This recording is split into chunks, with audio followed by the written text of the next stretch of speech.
नदी के पानी में कतारों में कमल खिले हुए हैं। आसमान में सफेद बादल तैर रहे हैं। दूर काशफूल मानो सफेद बादलों को इशारा करके बुला रहे हों। ठीक ऐसे ही स्थान पर एक मंजिला मकान के बड़े कमरे में माया, रिया और राका नाम की 3 बहनें रहती हैं। राका, शाम हो गई, अब पढ़ने बैठो। पढ़ाई की बात कहूँ तो तुम बिल्कुल नहीं बैठती। खुद से मन लगाकर नहीं पढ़ोगी तो पढ़ाई क्या करोगी? मुझे तो बिल्कुल पढ़ाई अच्छी नहीं लगती। स्कूल जाने का भी मन नहीं करता। पढ़ाई नहीं करोगी तो बाद में पछताना पड़ेगा। दीदी मुझे भी पढ़ने को कहती थी, पर मैं भी तुम्हारी तरह पढ़ना नहीं चाहती थी। पढ़ाई नहीं की तो मेरे जैसे घर का काम करना पड़ेगा। दीदी पढ़ाई पूरी करके एक प्राइमरी स्कूल में नौकरी करती हैं, तभी हमारा घर चलता है। नहीं तो पिताजी की मौत के बाद हमें सड़क पर आना पड़ता। माँ तो कब की हमें छोड़कर चली गई। तुम्हारे लिए ही तो मैं नौकरी करती हूँ। तुम ही तो मेरी सब कुछ हो। राका, मेरी बहन, तुम अच्छे से पढ़ाई करो। देखना, एक दिन बड़ी नौकरी करोगी। पापा माँ नहीं है तो क्या हुआ, मैं तो हूँ। तुम्हारी कोई चाहत अधूरी नहीं छोड़ूंगी। जब तुम कह रही हो तो मुझे अच्छी तरह पढ़ना ही होगा। दीदी, राका के लिए एक टीचर रख ले, रोज घर आकर पढ़ाएगा।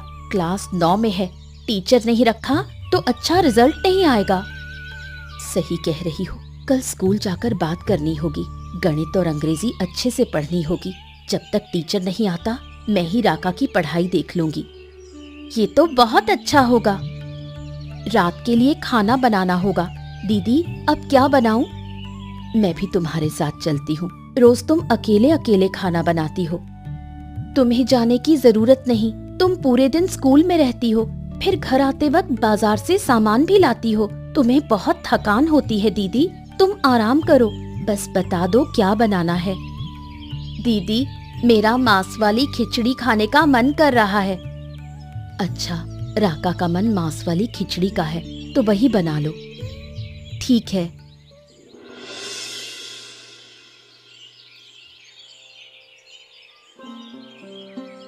माया बचपन से ही पढ़ाई में बहुत अच्छी थी। इच्छा थी सरकारी अफसर बनने की, लेकिन अचानक 2 साल पहले पिताजी के देहांत से घर की हालत बहुत खराब हो गई।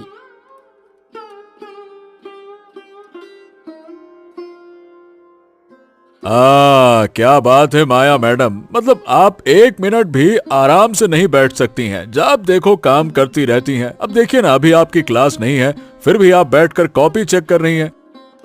नहीं, मैं टिफिन लाई हूँ। क्लास 3 के बच्चों की परीक्षा ली थी, इसलिए कॉपियाँ अभी देख रही हूँ। कॉपियाँ खत्म करके खा लूंगी।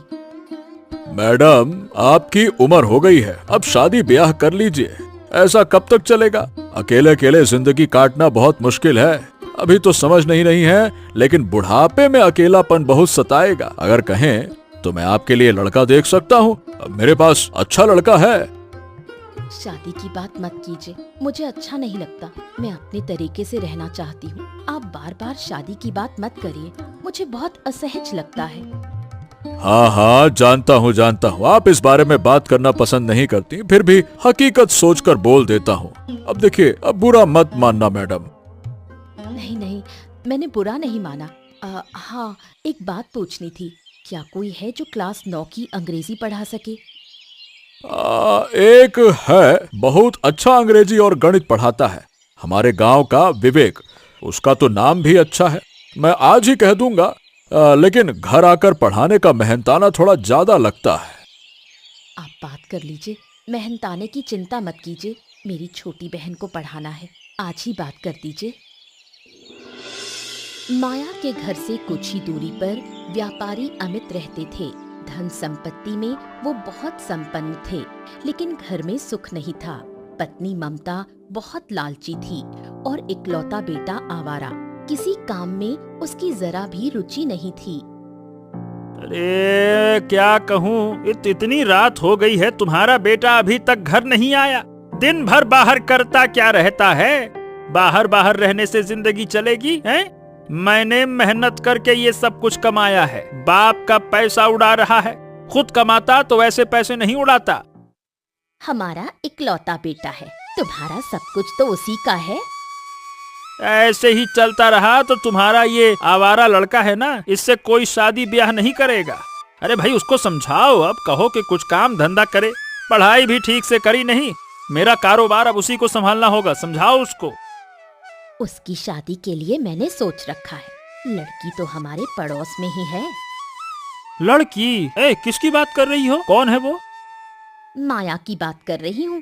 प्राइमरी स्कूल में नौकरी करती है, अच्छा वेतन पाती है। नौकरी पेशा लड़की अगर बहू बनेगी तो बेटे को कुछ करना नहीं पड़ेगा। छी छी छी छी छी छी, तुम्हारी सोच कितनी छोटी है। बहू नौकरी करेगी और उससे मेरा बेटा खाएगा? छी छी छी छी छी छी, क्या बात करती हो तुम? माया तो राजीव से उम्र में बड़ी होगी और उसके जैसी शिक्षित सभ्य लड़की राजीव से शादी करेगी, ये भी तो सोचो। उम्र में बड़ी होने से क्या फर्क पड़ता है? नौकरी पेशा लड़की थोड़ी बड़ी हो तो कोई बात नहीं, पढ़ी लिखी सभ्य होकर क्या होगा? उससे कौन शादी करेगा? माँ बाप है नहीं, मेरे बेटे से शादी हो गई तो सौभाग्य है उसका। अरे तुम्हारे बेटे से माया कभी भी शादी करने के लिए तैयार नहीं होगी। माया के नजरिए से भी सोचो थोड़ा सा, और अगर गलती से हो भी गई तो माया जैसी लड़की की जिंदगी बर्बाद हो जाएगी। हैं? अपने बेटे के बारे में ये सब कहते तुम्हें बुरा नहीं लगता? बुरा नहीं लगता, बिल्कुल बुरा नहीं लगता। रात बहुत हो गई है, मुझको खाना दो। बेटे का इंतजार करने से कोई फायदा नहीं, पता नहीं कब आएगा नालायक निठल्ला कहीं का, भरोसा ही नहीं है इसका। कुछ दिन बीत गए। माया ने अपनी छोटी बहन के लिए एक टीचर रखा जो रोज शाम राका को पढ़ाने आता। टीचर बहुत मेहनत से पढ़ाने की कोशिश करता, लेकिन राका बिल्कुल पढ़ाई में मन नहीं लगाती। अरे मंजली दीदी, सर के लिए चाय लेकर आओ। अरे मैं चाय नहीं पीऊंगा, तुम बेवजह चाय लाने को मत कहो, है ना? क्यों सर, चाय पीने से दिमाग फ्रेश रहता है। ओफो, मेरे दिमाग की चिंता तुम्हें करने की जरूरत नहीं है, पहले तुम ठीक से पढ़ाई करो। इतनी पढ़ाई करके क्या होगा सर? अच्छा, बुलाऊं तुम्हारी दीदी को?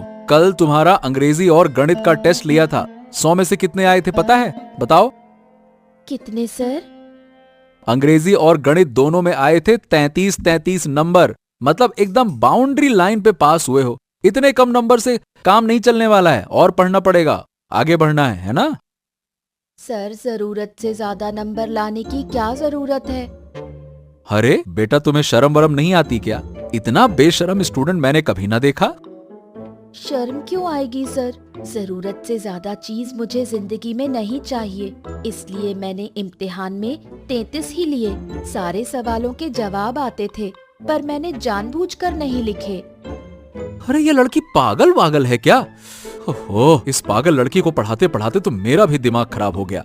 ऐसे ही चलता रहा तो मैं ज्यादा दिन तुम्हें पढ़ा नहीं पाऊंगा। क्या री, पढ़ाई कैसी चल रही है? अच्छे से पढ़ाई करो, तुमको लेकर मैंने बहुत सपने देखे हैं। मैं बहुत अच्छी पढ़ाई कर रही हूँ दीदी। सर ने टेस्ट लिया, मैंने 100 में से 100 पाए। बहुत अच्छा मेरी प्यारी बहन, अच्छे से पढ़ो। चलो मैं यहाँ से जाती हूँ, मैं रहूंगी तो पढ़ाई में दिक्कत होगी। ये बताओ, ये तुमने तुम्हारी दीदी से झूठ क्यों बोला? 100 में से 100, ये तो सीधा सीधा झूठ हुआ ना? थोड़ा बहुत झूठ बोलने से कुछ नहीं होता सर। चलो गणित की किताब निकालो। सर, आज पढ़ने का मन नहीं है, आज रहने दीजिए। निकालो, जो मैं कह रहा हूँ वो करो, समझी? वरना बहुत बुरा होगा। निकालो। प्लीज सर, आज नहीं पढ़ूंगी। ठीक है, आज के लिए तो मैं जा रहा हूँ, लेकिन कल से तुम्हारी कोई बात नहीं मानी जाएगी, याद रखना, शैतान। ममता ने पक्का निश्चय कर लिया कि वो अपने बेटे राजीव की शादी माया से करेगी। ममता का मानना है कि अगर माया की शादी उसके बेटे से हो गई तो माया की तनख्वाह का पैसा वो अपने काम में ले सकेंगे। अरे राजीव, उठ, तुझसे एक बात करनी है। आहो माँ, अरे मुझे सोने दो ना, तुम्हारी वजह से ठीक से सो भी नहीं पा रहा मैं। अब सुबह के 10 बज चुके हैं, रात में देर तक जागेगा, तो सुबह उठने का मन कैसे करेगा? पूरी रात जागा करता है। उठने को कह रही हूँ, उठ। हाँ, क्या कहना चाहती हो बोलो, लेकिन सुनने से पहले एक काम तो कर दो। कौन सा काम? माँ, मुझको ना 10,000 रुपए चाहिए, आज ही चाहिए। दे सकती हो या नहीं बता दो। मेरे पास इतने पैसे नहीं हैं। अलमारी में पापा के पैसे रखे हैं, वही दे दो ना। अच्छा, दे दूंगी। अब मेरी बात सुन। बोलो। मैं तेरा रिश्ता करना चाहती हूँ। हमारे पड़ोस में जो माया है ना, उसी लड़की से तेरी शादी कर दूंगी। लड़की स्कूल में नौकरी करती है, उससे शादी हो गई तो तुझे पैसों की कोई चिंता नहीं करनी पड़ेगी। माया? हाँ, अच्छी ही है, देखने में भी अच्छी है। तुम इंतजाम करो, माया से शादी हो गई तो मुझे कोई चिंता ही नहीं रहेगी। बीवी नौकरी करेगी और महीने के अंत में सैलरी मेरे हाथ में देगी। आहा, पैसा ही पैसा। बढ़िया रहेगा। यही तो तूने बिल्कुल सही समझा। इसी वजह से तो मैं तेरा रिश्ता माया से करना चाहती हूँ। तेरे पिताजी से भी बात कर ली है। अब जैसे भी हो, माया से शादी का इंतजाम करो। एक बार शादी हो गई तो माया की नौकरी के पैसे पर पूरा कब्जा कर लूंगा। हाँ, मैं माया से कुछ दिनों में बात करूंगी। अच्छा माँ, अब तुम जाओ। हाँ, मैं सोता हूँ। माया स्वभाव से शांत और चुपचाप रहने वाली है। भीड़ भाड़ या लोगों से मिलना जुलना वो टालती है। इसके पीछे कारण भी है। किसी से बात करते ही ज्यादातर लोग उसकी शादी की चर्चा शुरू कर देते हैं, जो माया को बिल्कुल पसंद नहीं। रोज स्कूल जाते समय माया अपना टिफिन साथ ले जाती है, लेकिन कभी भूल जाए तो उसकी बहन रिया खुद जाकर दे आती है। कब से खड़ी हूँ, दीदी अभी तक नहीं आई। लगता है काम में फंस गई है। जब तक नहीं आती मैं यहीं खड़ी रहूंगी। मुझे तो और कोई काम है भी नहीं। अरे, तुम माया की बहन रिया हो ना? यहाँ क्यों खड़ी हो? दीदी के लिए टिफिन लाई थी।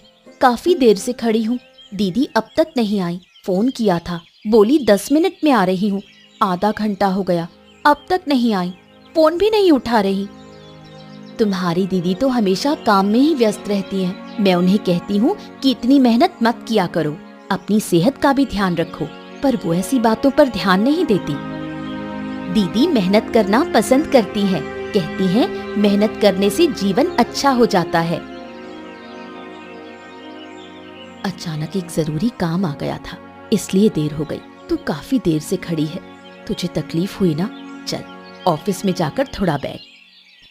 नहीं, मैं घर जाऊंगी। राका के स्कूल से लौटने का समय हो गया है। माया मैडम, आपकी वजह से आपकी छोटी बहनों की जिंदगी भी रुक गई है। आप शादी नहीं करेंगी तो उनकी भी शादी नहीं हो पाएगी। उम्र भी कम नहीं रही, अब तो कर ही लो। मेरी बहनों की चिंता आपको करने की जरूरत नहीं। मौका मिलते ही ताने मारने लगते हैं, इसी वजह से आपका सामना करने का मन नहीं करता। आपके अंदर बहुत घमंड है। इतना घमंड अच्छा नहीं। आपके भले के लिए ही तो कह रही हूँ। मेरा भला आपको देखने की जरूरत नहीं। ठीक है भाई, नहीं देखूंगी। दीदी, मुझे बहुत बुरा लग रहा है। तुम्हें रोज ऐसी बातें सुननी पड़ती हैं। मैं सच में बहुत दुखी हूँ। इन सब बातों से बिल्कुल मन मत खराब कर। तू अब घर जा। अच्छा दीदी। रोज शाम को जब सूरज पश्चिम की ओर ढलने लगता है, माया बाजार का थैला लेकर घर आती है। इस बीच ममता और राजीव ने ठान लिया है कि माया उनके घर की बहू बनेगी। माया, कैसी है? तू तो बिना बात किए निकल जाती है। आजकल मिल भी जाए तो बात नहीं करती। ध्यान नहीं दिया। कुछ कहना चाहती है काकी माँ? तेरे घर गई थी, तेरे लिए काफी इंतजार किया, पर सोचा लौट जाऊं। अच्छा हुआ यहाँ मिल गई। तुझसे एक जरूरी बात कहनी थी। यही कह दीजिए। देख, उम्र भी हो चली है, अब शादी कर ले। वही बात बार बार सुनकर मेरे कान पक गए हैं। काकी माँ, शादी की बात मुझे अच्छी नहीं लगती। तू इतना गुस्सा क्यों हो रही है? देख, मेरे बेटे राजीव से शादी करेगी तो तेरी जिंदगी खुशहाल हो जाएगी। हमारा घर पास ही है, अपनी बहनों का रोज हालचाल ले सकेगी। ये आप क्या कह रही हैं? राजीव मुझसे छोटा है, ऊपर से कुछ करता धरता भी नहीं। पढ़ाई भी नहीं की, उससे मेरी शादी कराएंगी? तुझसे शादी करेगा भी कौन? माँ बाप है नहीं, उम्र हो गई, कोई तुझे अपनाएगा नहीं। मैं अपने बेटे का रिश्ता तेरे लिए लेकर आई, अपनी किस्मत समझ। काकी माँ, मैं शादी नहीं करना चाहती, और राजीव से तो बिल्कुल नहीं। अब मैं चलना चाहूंगी। अरे तू यहाँ? आप लोग बात कीजिए, मैं घर जा रही हूँ। कई दिन बीत गए। उस दिन के बाद से माया घर नहीं लौटी। माया कहाँ गई, क्या हुआ, इस बारे में कोई कुछ नहीं कह पा रहा था। एक स्कूल शिक्षिका का अचानक गायब हो जाना सबको रहस्यमय लगने लगा। कई दिन हो गए, दीदी का कोई अता पता नहीं, कोई उनकी खबर भी नहीं दे पा रहा। अब हमारा क्या होगा? हम कहाँ जाएंगे? दीदी के बिना हम इस घर में कैसे रहेंगे? दीदी शायद किसी मुसीबत में फंस गई हैं। हमारा तो कोई दुश्मन भी नहीं, दीदी को मुसीबत में कौन डालेगा? लोग दीदी को बहुत कुछ सुनाते थे। उस दिन मैं टिफिन देने स्कूल गई, तब भी मैंने देखा उन्हें कितनी बातें सुननी पड़ी। उनकी सहकर्मी भी ताने मार रही थी। दीदी के बिना हम कैसे रहेंगे? अब समझ आ रहा है, पढ़ाई न करके हमने कितनी गलती की। घर का खर्चा दीदी की तनख्वाह से चलता है और हम आराम करते हैं। दीदी खुद तकलीफ उठाती थी, लेकिन हमें कभी कुछ महसूस भी नहीं होने दिया। हम अच्छे अच्छे कपड़े पहनते हैं और दीदी स्कूल में नौकरी करके सस्ती साड़ियाँ पहनती हैं। अगर कहते थे कि अच्छी साड़ी ले लो, तो कहती थी मुझे नहीं चाहिए। हमारे पास अब कोई पैसा नहीं है। अगर दीदी नहीं मिली तो हमें सड़क पर आना पड़ेगा। अब से मैं पढ़ाई में मन लगाऊंगी। मैं कभी दीदी की बात नहीं टालूंगी। दीदी रहती तो तेरी ये बात सुनकर कितनी खुश होती। ममता उस दिन अपने बेटे के साथ माया की शादी की चर्चा कर रही थी। अचानक राजीव अपने दोस्त के साथ मोटरसाइकिल पर आ पहुंचा। माया घर की ओर लौट रही थी, तभी उसे बेहोश करके एक घर में बंद कर दिया गया। माया को कहाँ रखा है? किसी को पता चल गया तो बड़ी मुसीबत हो जाएगी। अरे किसी को पता नहीं चलेगा माँ। माया मेरे दोस्त के घर पर है, जो यहाँ से काफी दूर है। शादी कहाँ होगी? अरे दोस्त के घर पर ही होगी। उसने सब इंतजाम कर रखा है। बस शादी के लिए एक साड़ी और एक कुर्ता पैजामा चाहिए, बस। साड़ी और पैजामा मैंने खरीद लिया है, तुझे चिंता करने की जरूरत नहीं। अरे सोच रहा हूँ जबरदस्ती शादी हो पाएगी? अगर वो अड़ गई तो? शादी नहीं करेगी तो क्या करेगी? शादी ना हुई तो गांव में उसके नाम बदनामी फैला देंगे। अरे एक बार बदनामी हो गई तो गांव वाले उसे निकाल देंगे। बिल्कुल सही समझा तू। तो तेरे दोस्त का घर कहाँ है? बरुईपुर रेलवे स्टेशन के पास है। वहाँ कोई रहता नहीं है। मेरा दोस्त कभी कभी रात में रुकता है। अच्छा है, वहाँ आराम से तेरी शादी हो जाएगी। सुन, ज्यादा देर नहीं करनी चाहिए, वरना माया की स्कूल की नौकरी चली जाएगी। अरे नौकरी चली गई तो बात बिगड़ जाएगी माँ। नौकरी के लिए ही तो शादी कर रहा हूँ। सोच रहा हूँ कि शादी के बाद तो दुल्हन को घर लाना ही होगा ना। क्यों, पापा कुछ कहेंगे तो नहीं ना? एक बार शादी हो गई तो सब ठीक हो जाएगा। माया की उम्र थोड़ी ज्यादा है, लेकिन देखने में अच्छी है। अरे मैं कौन सा उसका चेहरा देखकर शादी कर रहा हूँ? उसकी तनख्वाह देखकर शादी कर रहा हूँ। अरे चेहरा जैसे भी हो, मुझे क्या है, मुझे कोई परवाह नहीं उसकी। ये तो तू बिल्कुल सही कह रहा है। चल। माया एक घर में अकेली है। उसे याद ही नहीं है कि वो इस घर में कैसे आई। उसके मन में बस एक ही चिंता है, उसके घर पर उसकी दो बहनें क्या कर रही होंगी। मैं ये कहाँ आ गई? यहाँ मुझे कौन लाया? कई दिन से स्कूल नहीं गई। ऐसे चलता रहा तो मेरी नौकरी चली जाएगी। मुझे मेरी बहनों की बहुत चिंता हो रही है। वो क्या कर रही होगी, ऊपर वाला ही जानता है। काका आप, मैं आपको बहुत अच्छा इंसान समझती थी, लेकिन आपने ही मुझे बंद कर रखा है। देखो, मुझे गलत मत समझो बेटी। मैंने तुम्हें नहीं रोका। मेरा बेटा और उसके दोस्त तुझे बेहोश करके यहाँ लाकर बंद कर गए हैं। कुछ दिन पहले ममता काकी आपके बेटे से मेरी शादी की बात कर रही थी, फिर आपका बेटा भी आया। उनसे बात करने के बाद मैं घर की तरफ जा रही थी। उसके बाद क्या हुआ मुझे कुछ भी याद नहीं। उपशाने पर देखा तो मैं यहाँ थी। बीच बीच में कोई आकर खाना दे जाता है, लेकिन उसका चेहरा मैंने नहीं देखा। देखो, मुझे गलत मत समझो बेटी, मैंने तुम्हें नहीं रोका। मेरा बेटा और उसके दोस्त तुझे बेहोश करके यहाँ लाकर बंद कर गए हैं। काका, उधर मेरी 2 बहनें कैसी हैं, मैं समझ नहीं पा रही हूँ। वो मुझे छोड़कर कभी नहीं रही। तू अभी मेरे साथ चल चल। ठीक है काका, चलिए।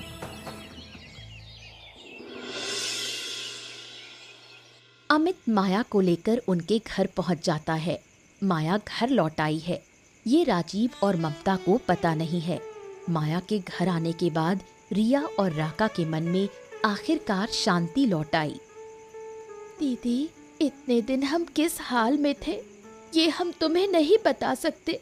तुम्हें वापस पाने की उम्मीद ही हम छोड़ चुके थे। मैंने तय कर लिया था कि अब से लोगों के घर में काम करूंगी। ये सब क्या कह रहे हो तुम लोग? इसके अलावा कोई रास्ता ही नहीं था। सब तो सुन लिया तुमने कि क्या हुआ था। अब गांव के लोग बहुत बातें करेंगे। अगर कोई तुमसे पूछे कि दीदी इतने दिन कहाँ थी, तो तुम कह देना स्कूल के काम से शहर गई थी, ट्रेनिंग थी।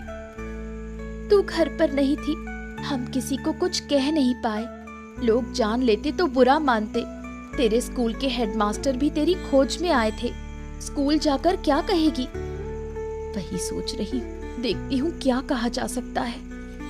विवेक सर को तो पढ़ाने आने से मना कर दिया था, क्या अब उन्हें फिर से बुलाएं?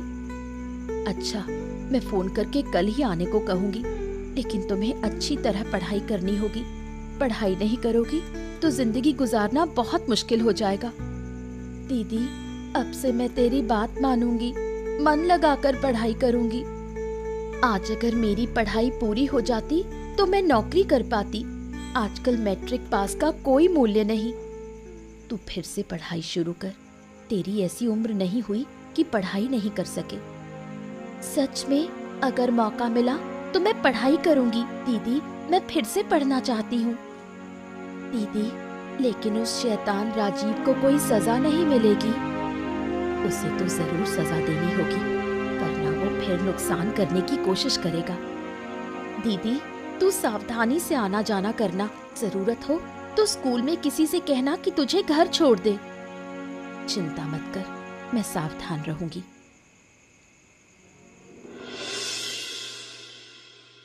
माया घर लौट आई है। ये राजीव और ममता को पता नहीं है। उन्होंने शादी के कुछ सामान भी खरीद लिए हैं। ममता बहुत खुश है क्योंकि नौकरी करने वाली बहू उसके घर आएगी। अरे माया तो नहीं है माँ। अरे ये कहाँ चले गए?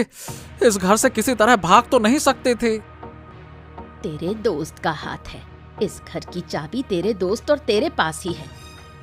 अरे दोस्त का कोई हाथ नहीं है। तुम तो बस मेरे दोस्त को दोष दे रही हो। एक तो बेचारा मदद कर रहा है, ऊपर से गाली भी खाएगा। देख नहीं रही गेट का ताला बाहर से टूटा हुआ है, किसी और का हाथ है। माया के पास कोई फोन तो नहीं था, इस घर में टेलीफोन भी नहीं था। अरे माया के पास संपर्क का कोई साधन तो था नहीं, फिर कैसे हुआ?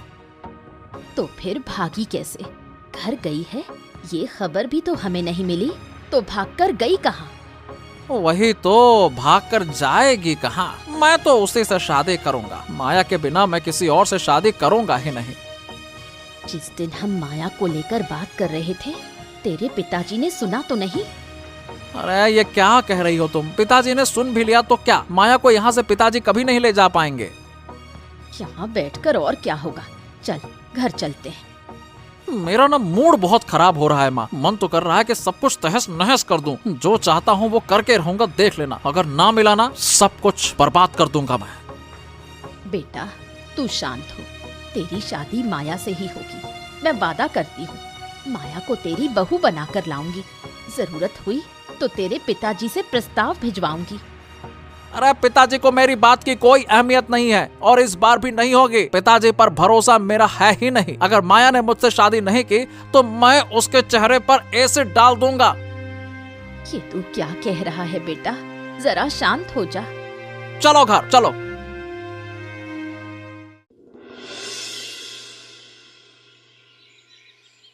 कुछ दिनों में स्कूल के सब लोग समझ गए कि माया इस स्कूल के लिए कितनी महत्वपूर्ण शिक्षिका थी। बच्चे माया मैडम को बहुत प्यार करते थे और जो शिक्षक माया को बातें सुनाते थे वो भी माया मैडम को इन दिनों बहुत मिस कर रहे थे। एक खास काम में फंस गई थी, इसलिए स्कूल नहीं आ पाई। यहाँ तक कि आप लोगों से कोई संपर्क भी नहीं कर पाई। इन दिनों बच्चों का बहुत नुकसान हो गया। मेरी गलती के लिए आप मुझे माफ कर दें। अरे अरे अरे आप माफी क्यों मांग रही हैं? इंसान को परेशानी तो हो ही सकती है। इस स्कूल में नौकरी मिलने के बाद से आपने एक भी दिन छुट्टी नहीं ली है। यहाँ तक कि छुट्टी के दिन भी स्कूल आकर आप काम करती हैं। अलग अलग समय पर हमने आपको बहुत बातें सुनाई। किसी के दिल को दुखाने वाली बातें नहीं कहनी चाहिए। दूसरों के निजी जीवन में कभी दखल नहीं देना चाहिए। हाँ, ये आपने सही कहा। जो जैसा अच्छा रहना चाहता है वैसा ही रहना चाहिए। माया मैडम, आप हमें माफ कर दें। आप ये सब क्या कह रहे हैं? इस तरह कहकर मुझे शर्मिंदा मत कीजिए। आज मैं आपसे एक बात कहना चाहती हूँ। क्या बात है मैडम? मैंने तय किया है कि शादी करूंगी, लेकिन मेरी कुछ शर्तें हैं। शादी के बाद मेरी नौकरी का पैसा मेरी बहनों की पढ़ाई पर खर्च होगा। उनका इंतजाम हो जाने के बाद पैसा मेरा होगा। अरे ये तो बहुत खुशी की बात है। मेरी पत्नी का भाई इंजीनियर है, बड़ी नौकरी करता है। आप चाहें तो मैं उससे शादी की बात कर सकता हूँ। आप उनसे बात करके देख सकते हैं। अरे वाह, आज सच में बहुत खुशी हो रही है। लगता है यहाँ कोई त्योहार है। अरे मैं पहले मिठाई लेकर आता हूँ, फिर बात करते हैं। देखिए प्रिंसिपल सर, सिर्फ मिठाई से काम नहीं चलेगा। आज दोपहर में बिरयानी का इंतजाम करवाइए। हाँ ठीक है ठीक है ठीक है, मैडम के लिए आज हम बिरयानी ही बनवाएंगे। हाँ। अचानक राजीव का गंभीर एक्सीडेंट हो जाता है और वो अस्पताल में भर्ती हो जाता है। अरे माँ, अब मैं कभी भी ठीक नहीं हो पाऊंगा। डॉक्टर ने कहा है कि मेरा पैर, अरे रे रे रे रे रे रे रे, अब कभी भी ठीक नहीं होगा। मुझे सारी जिंदगी व्हील चेयर पर बैठकर गुजारनी होगी। ये तू क्या कह रहा है बेटा? तू मेरा इकलौता बेटा है। तेरा दुख मैं अपनी आंखों से नहीं देख पा रही हूँ। सुनो जी, हमारे बेटे को किसी बड़े डॉक्टर को दिखाओ। अब किसी डॉक्टर को दिखाने से भी कोई फायदा नहीं होगा। इसका पैर ठीक होगा ही नहीं। ये जिंदा है, यही हमारा सौभाग्य है। जरूरत पड़ी तो विदेश ले जाएंगे। अरे मैंने कहा था ना, फायदा नहीं होगा। अरे दुख हो रहा है तुझे। तेरे लिए आज बेटे का ये हाल है। बेटे को इंसान बना नहीं सकी। माया से शादी करने के लिए तेरा बेटा पागल हो गया था, और इन सब के लिए सिर्फ तू ही जिम्मेदार है। तू। मेरा बेटा पड़ा है और तुम मुझे सुनाने लगे। शादी का भूत तूने ही उसके सर पर चढ़ाया था, तभी से ये शादी के लिए पागल हो गया। माया को तूने कैद करके रखा था, मैंने उन्हें आजाद करवाया ताला तोड़कर। राजीव का एक्सीडेंट हुआ, ये सुनकर आई हूँ। मैं अब उसे क्या सजा दूं? प्रकृति ने ही उसे सजा दे दी। तू हमें माफ कर दे। अब माया मुझे माफ कर दो। तुम मुझसे छोटे हो, अब से मुझे दीदी कहकर बुलाओ। दीदी मुझे माफ कर दो। काका, मेरी शादी तय हो गई है। ये लीजिए मेरी शादी का कार्ड। आप लोग मेरी शादी में जरूर आएंगे। ठीक है बेटी, हम तेरी शादी में जरूर आएंगे। काफी कुछ हो चुका है। माया की शादी का दिन नजदीक आ रहा है। रिया ने फिर से पढ़ाई शुरू कर दी। राका भी बहुत मन लगाकर पढ़ाई कर रही है। दीदी, आज तेरी पसंद के सारे खाने बनाए हैं। तेरी शादी हो जाएगी तो चाहकर भी अपनी पसंद का खाना नहीं बना पाएगी। जब मन करेगा मैं आ जाऊंगी। झींगा मछली तो बहुत ही स्वादिष्ट बनी है। तेरे हाथ का खाना बहुत अच्छा है। पढ़ाई पूरी कर, मैं तुझे एक रेस्टोरेंट खोल दूंगी और राका बनेगी सरकारी अफसर। मैं हमेशा कोशिश करूंगी कि तेरी मन की इच्छा पूरी कर सकूं। दीदी, शादी के लिए तो खरीदारी करनी होगी। मैं और राका शादी में साड़ी पहनेंगे। ठीक है, तुम्हारा जो मन चाहे वही पहनना। कल स्कूल से छुट्टी ली है, हम तीनों कल शॉपिंग करने चलेंगे। कुछ महीने बीत गए। माया की शादी हो गई। माया ससुराल से रोज स्कूल जाती है। रोज ससुराल लौटते समय माया अपनी बहनों से मिलने आती है। उधर माया की दोनों बहनें भी मन लगाकर पढ़ाई कर रही हैं। ऐसी ही मजेदार कहानियाँ देखने के लिए हमारे चैनल को सब्सक्राइब करना न भूलें।